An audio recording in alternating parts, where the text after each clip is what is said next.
Hello students, welcome to Lecture 18. Today we will continue our topic on SVMs, support vector machines. We will study a kernel version of the support vector machine model, which employs a nonlinear transformation function to deal with nonlinearly separable data. We will see that SVMs, in combination with a kernel function, form a powerful model. In the previous lecture, we formulated the dual form of SVMs using a Lagrangian method and utilizing so-called KKT conditions.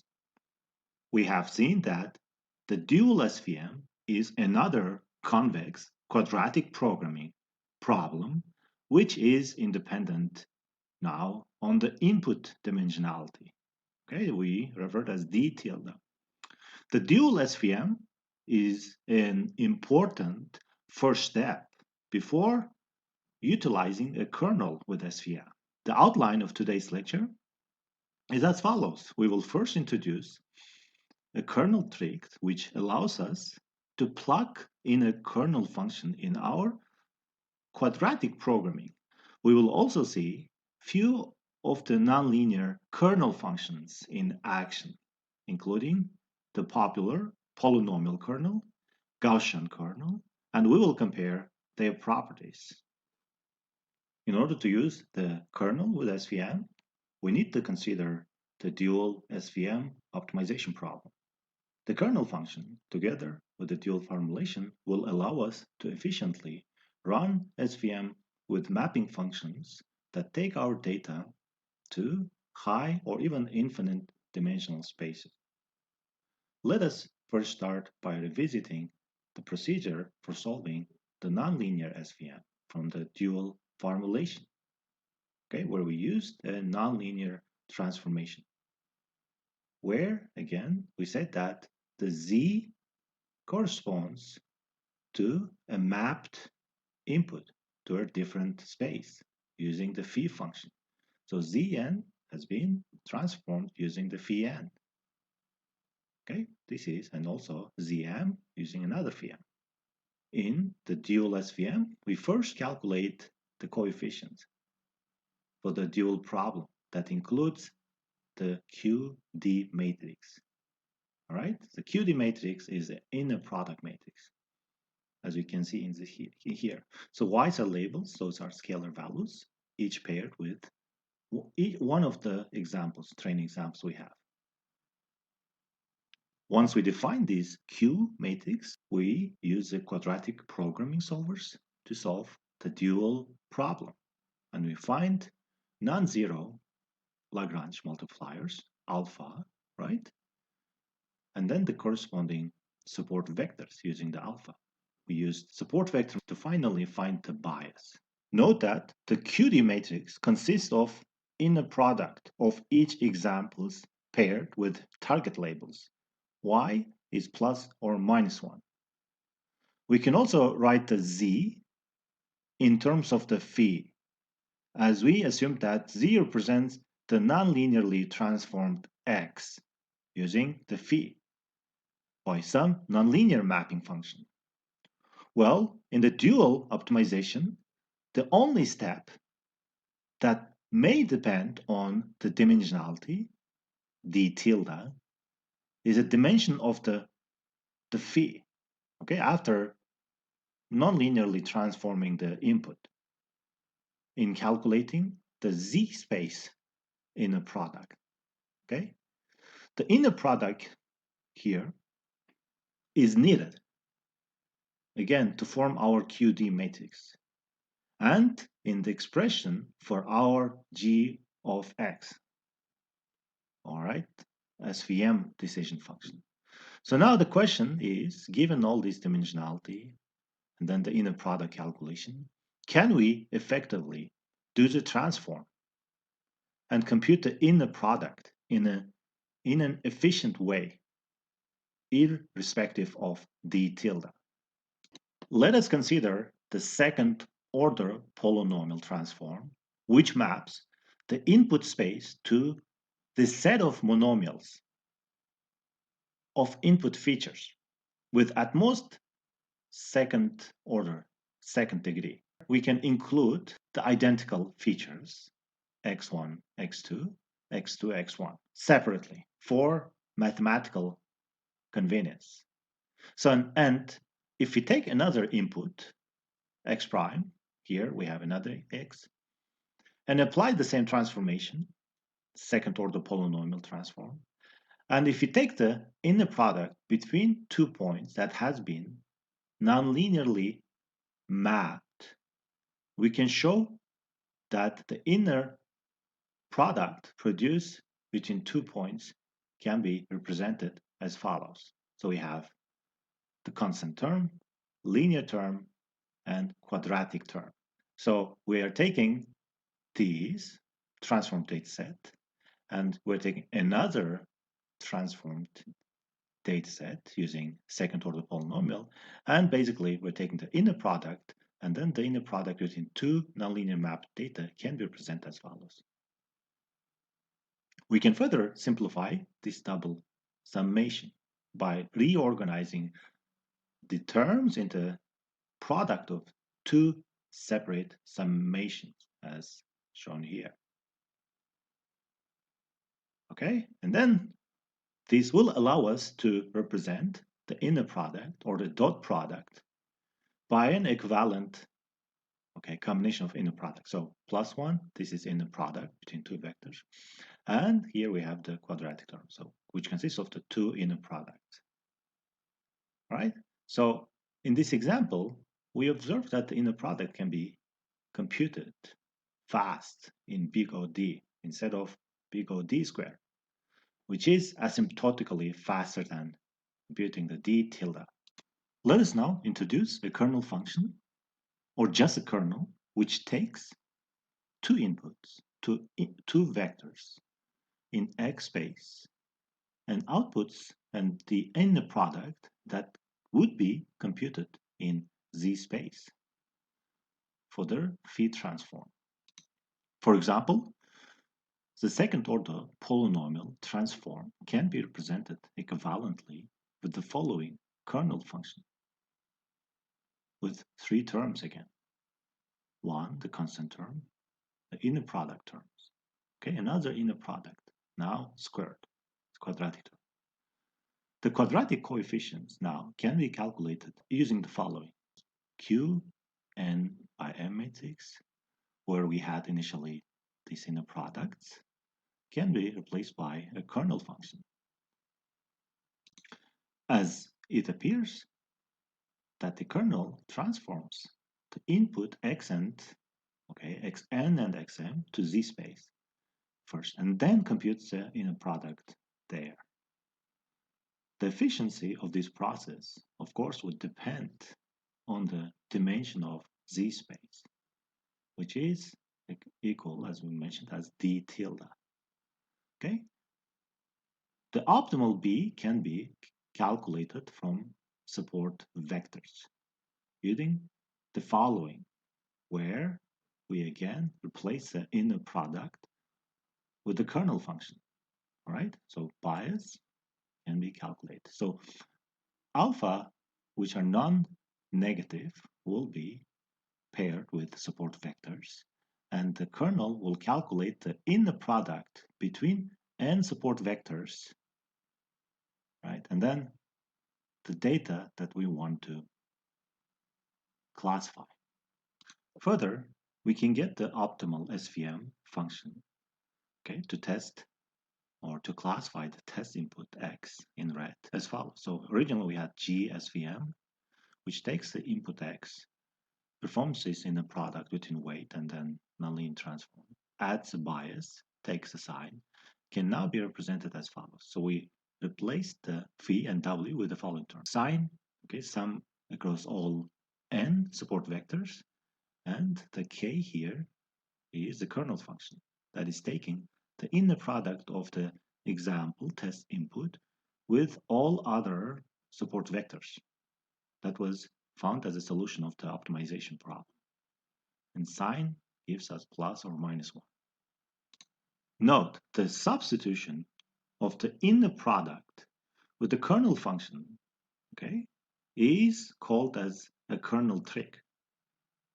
All right? The kernel trick is based on the idea if the transform and the inner product, can be jointly and efficiently computed in a way that is independent of dimensionality, d tilde, okay, of the Z space. The whole nonlinear SVM procedure can be carried out without computing or storing each phi explicitly. So again, the procedure can work efficiently for large or even infinite dimensional space, d tilde. Finally, we can revisit the steps involved in solving the quadratic program for kernel SVM problem.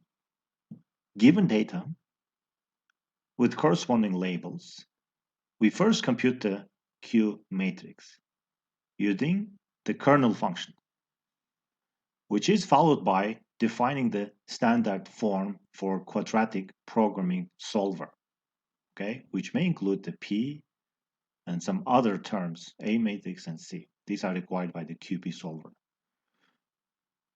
Now that the dimension of the Z space has disappeared, and the running time depends on the efficiency of the kernel, not the dimensionality.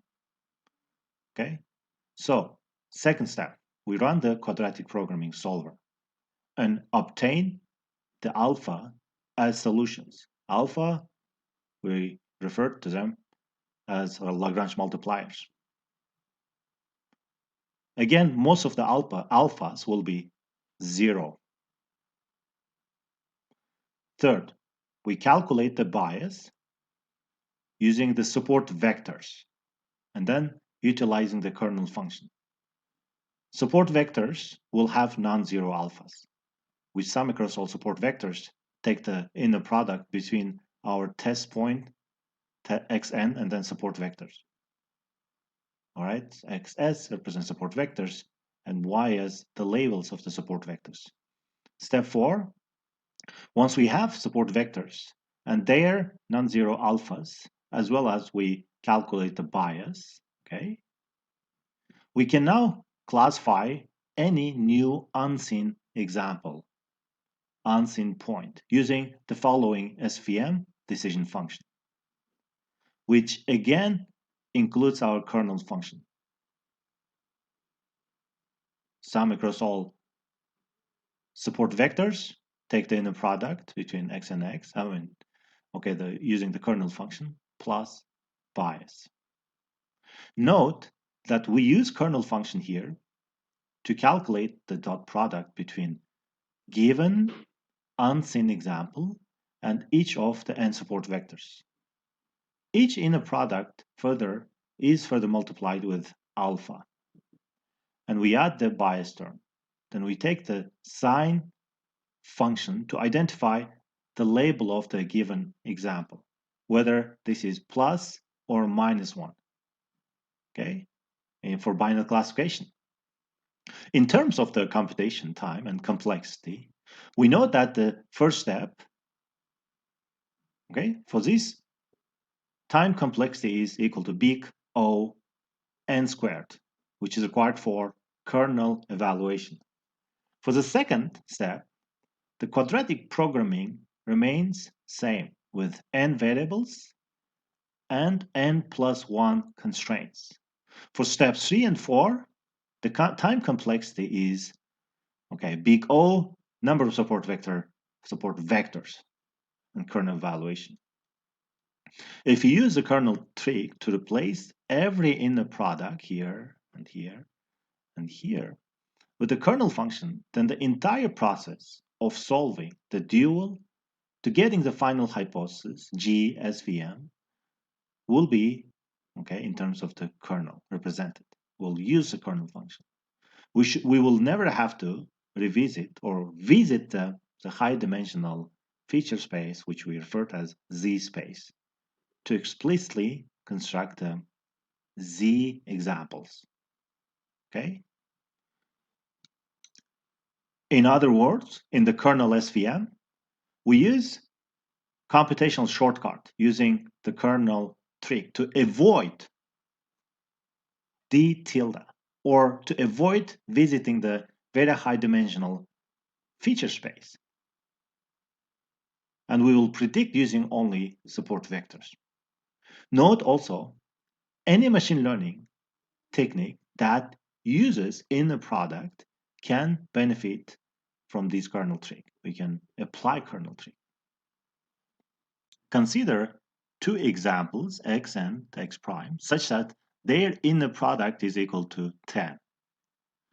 And if you use second order polynomial, or the kernel version of second order polynomial, which we have used above, what would be the output for this kernel evaluation? Is it 1, 11, or these 111, 1111? Send me your answers. Note that an efficient kernel function relies on carefully constructed specific transform to allow fast computation. If we consider another second order transform, as shown here, with certain combinations of coefficients, that would still make the kernel easy to compute. For instance, the square root of 2 is multiplied at some combinations. We can further represent the same kernel as follows. The kernel function computation between 2 points, right? Phi, second order polynomial with different coefficients, and we take another second order polynomial, take the inner product, we can equivalently represent it as follows. 1 plus, we only have here 2 now, if we compare to the following kernel. Let's call it as K2. Or we can introduce parameters, let's say gamma, as follows, phi2, square 2, and gamma, which allows us to further simplify the kernel function. For example, as follows. So we have K2, 2 plus gamma, and gamma square. Well, this will be clear later that we can, why introducing gamma can be useful, as in the following example. We know that the K2 is somewhat easier to calculate than the original kernel function, as in this case it only involves one inner product and one plus term. So from this representation we can easily write, simplify to this one, right? 1 plus gamma x transpose x prime squared. So if you now open up these parentheses with the square, you can verify, you will get the following three terms. And note that we assume gamma is non-zero value. And resulting kernel now can be called as second order polynomial kernel. Well, the interpretation of the difference between two different kernels, now can be linked to different geometry. Let's take a look at the poly2 kernel in action. Here, the first decision boundary is found by using the kernel with gamma equal to 0.001. We can see the location of support vectors. This one, okay, these ones, and the nonlinear decision boundary. Only these points again have non-zero alpha as a result of optimization. All other points will have alpha equal to 0, okay, as output of quadratic programming. So second, we use the kernel poly2, let's say, 1, okay, plus this term and this term.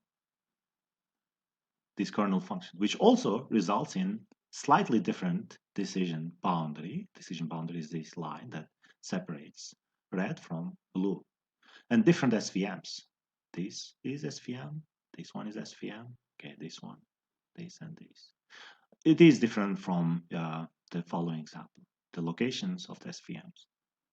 For example, in these, we have this identified as SVM, but okay, when using this kernel, we have only these points defining the margin. Third, Look, if you use a gamma, a high gamma in this example, let's say it's 1000, okay? And we can realize the following decision function, which is quite similar to the non-parameterized second-order polynomial kernel base solution, as shown in the middle. Very similar. Support vector here, support vector is here, another support vector. But in this case, the another point is being identified. Support vector for identifying, for making this decision bounded. We can observe that the decision of SVM more or less similar in all three cases, even if you use different kernels with different gamma parameters. In each of the cases, the final SVM hypothesis will be different, with possible different support vectors, as we can see graphically. At this point, it is hard to say which one of three is best. Okay, which one of the three decision boundary and the support vectors defining the support vector function is best. One way to find out which one is best is to use validation techniques. Remember the cross-validation technique or leave one out cross-validation, those ones. So the main message is that from this observation, depending on the choice of the kernel, we have a power to change the margin definition, okay, and define different geometry, different kernel machinery, or different SVMs, okay, kernel SVMs. Thus, we have to select the proper kernel for a task at hand, which is decided, okay, which helps us to decide between second order versus 10th order polynomial, again using the, let's say, validation techniques, cross-validation.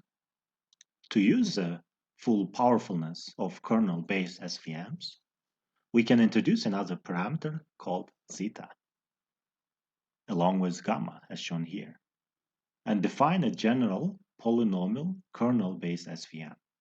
Using the derivation of second-order polynomial, we can further extend the kernel to q's degree, polynomial kernel, second, third, up to q, parameterized with gamma and zeta.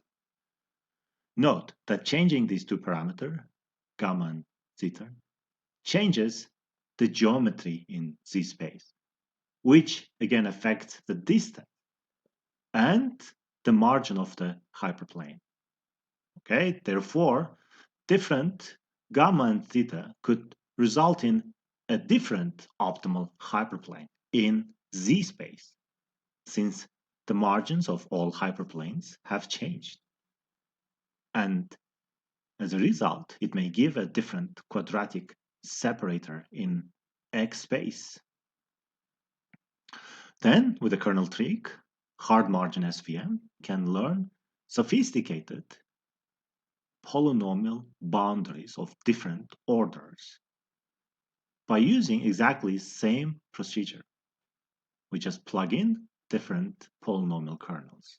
Define the Q if you want to use second order, third, or 10th order polynomial, so that we can efficiently use very high dimensional, okay, feature space or high order kernels, which, or while at the same time, implicitly controlling the complexity by maximizing the margin, complexity of the model, SVM model.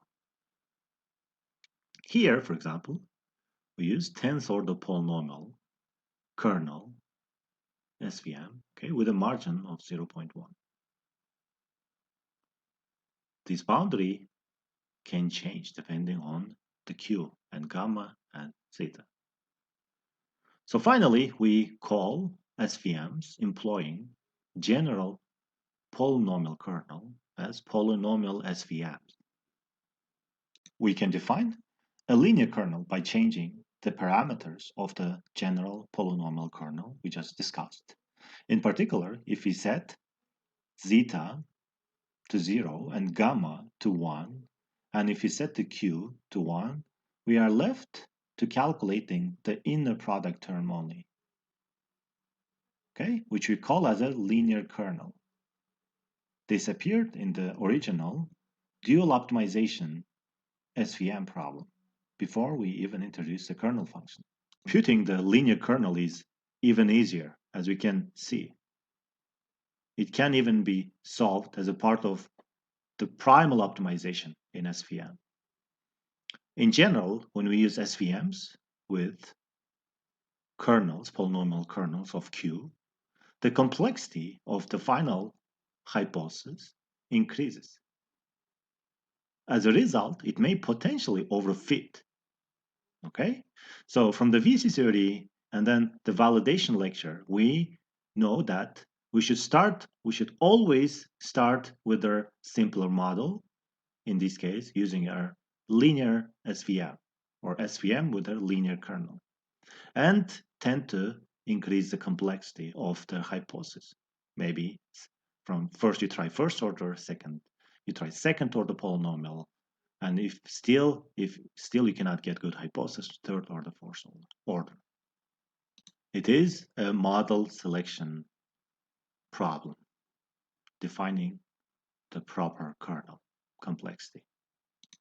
Here we have another quiz. Consider the general second order polynomial kernel defined as follows with the zeta and gamma parameter. Which of the following transform can be used to derive this kernel? So the idea is if you need to prove that taking the inner product between two different phi should simplify to the following. Which one of them? So solve these and send it to me for bonus point. Another popular kernel is called Gaussian radial basis function kernel, which has the following form. We call them in short as Gaussian kernel. So exponential, and we have the norm, okay, between the difference of two vectors, x minus x prime.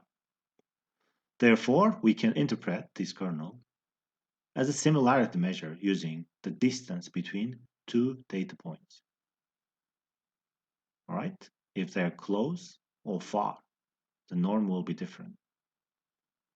The SVM function will take the following form. Again, we have a set of support vectors with non-zero alphas that will be used in identifying the class of our new input x. X, okay, compared against all support vectors. We measure the distance between x and all other support vectors and sum at bias and identifying the sign.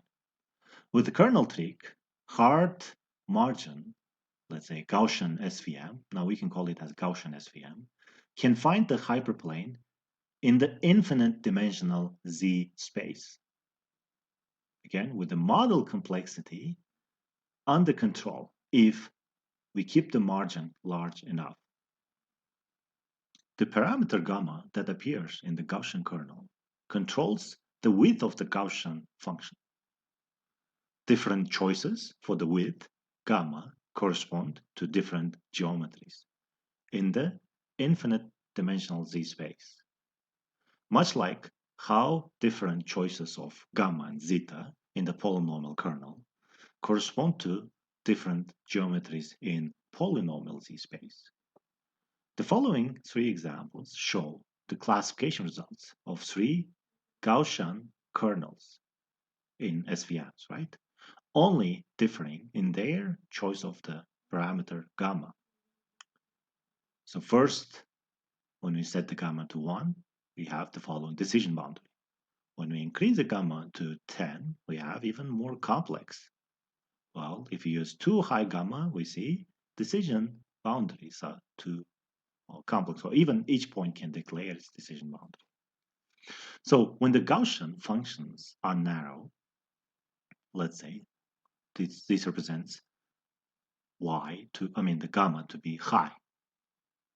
We clearly see that even the protection of the large margin cannot suppress overfitting. This is right. We don't see here the large margin. It's the case of overfitting. However, for reasonably small gamma, The sophisticated boundary that has been found by SVM with Gaussian kernel looks quite good, quite safe.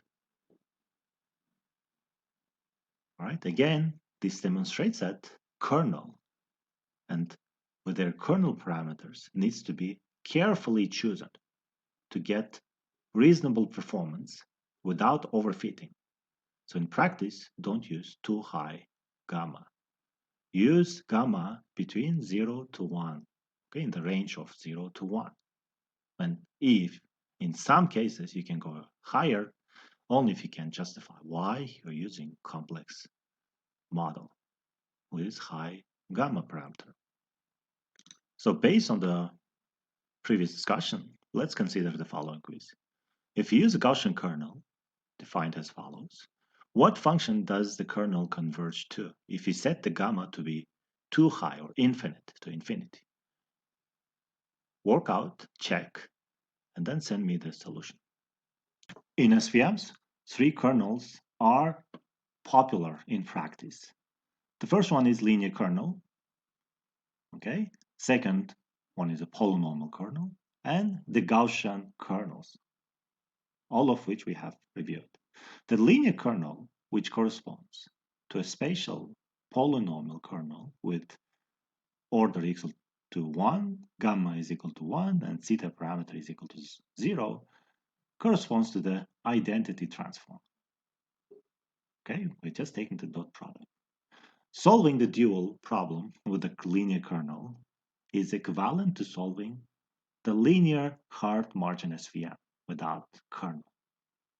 So if we think about the cons of the linear kernel is that it cannot deal with the data that cannot be separated linearly.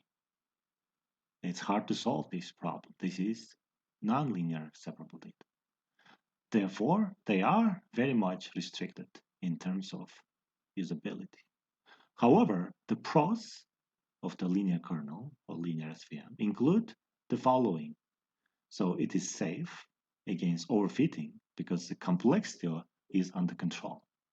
And it is also fast with spatial quadratic programming solver, and we can obtain the solution in primal form.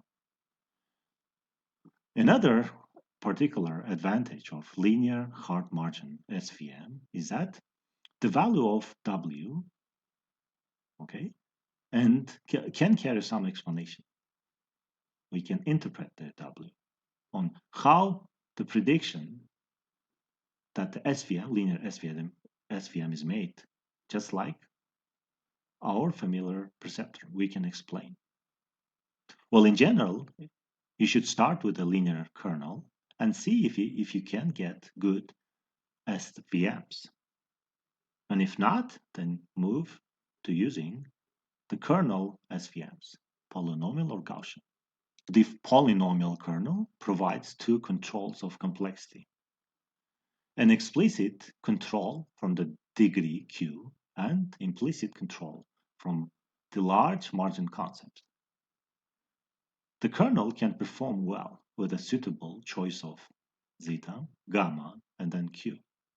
Nevertheless, choosing the good combination of three parameters is not easy task. It's a combinatorial task. In addition, when Q is large, the polynomial kernel evaluates to a value with either very big or small magnitude. Okay, the large range of the values introduces numerical difficulty when solving the dual problem. Thus, the polynomial kernel is typically used only with degree which is less than 10. The Gaussian kernel can lead to a sophisticated boundary for SVM. However, the model complexity can be controlled using the large margin concept. But still, note that we need to specify one parameter in the Gaussian kernel, which is the gamma, which we said corresponds to width of the Gaussian function. Its numerical range is universally chosen, let's say, between 0 and 1 interval. Well, this often makes it preferable to polynomial and linear kernels. In polynomial kernels, there are three parameters, which is identifying the best combination is difficult. Linear kernel is too restricted. So the Gaussian kernel with one parameter can be useful in most classification tasks or regression. On downside, because the corresponding transform of the Gaussian kernel is an infinite dimensional space, the resulting hypothesis can only be expressed by support vectors rather than the actual hyperplane. Okay, so it is hard to interpret the prediction of SVM. Also, it is much slower, which is indeed prone to overfitting, as we have seen, if you choose a gamma incorrect gamma. The kernel function represents some kind of similarity measure between two examples. For instance, the Gaussian kernel uses the norm, which can be interpreted as a distance-based similarity. In addition to above three kernels, the linear, polynomial, and Gaussian kernel, there are many other kernel choices. You can even design a new kernel that better fits the learning task at your hand. Note, however, that the kernel is defined as a shortcut function for computing inner products, which form an inner product matrix, also known as Gram matrix, defined by the following. This is the Gram matrix, elements of which consist of pairwise inner product between given examples. The Gram matrix has a property of being positive, semi-definite, and it turns out that this condition is not only the necessary, but also sufficient for kernel to be a valid kernel function, right? That corresponds to the inner product in some nonlinear Z space. So designing the kernel is usually required to follow formally the Mercer's condition. Okay, the Mercer's condition. So your kernel is valid kernel function if only if the kernel matrix is always symmetric. This is a symmetric and positive semi-definite for any given example. Okay, this condition is often used to rule out invalid kernel functions. On the other hand, providing a kernel function to be valid is a non-trivial task, actually, even if you use Mercer's condition. But in practice, the Gaussian kernel should work well in most classification or machine learning tasks, as it has been shown empirically by so many available research to date. In summary, we have seen a different formulation of SVM with different kernels. We introduced the kernel trick, which uses kernel function as a shortcut of transforms with inner product. We have seen commonly used kernel functions, such as the polynomial kernel, Gaussian kernel, and the linear kernel as a special of polynomial kernel. We also compared different kernels in terms of their pros and cons, and concluded that we can use linear kernel for efficiency and Gaussian kernel for powerful hypothesis. In the next lecture, we finalize our topic on SVMs with the soft margin SVM formulation, which also helps us to prevent overfitting when we use powerful Gaussian SVMs.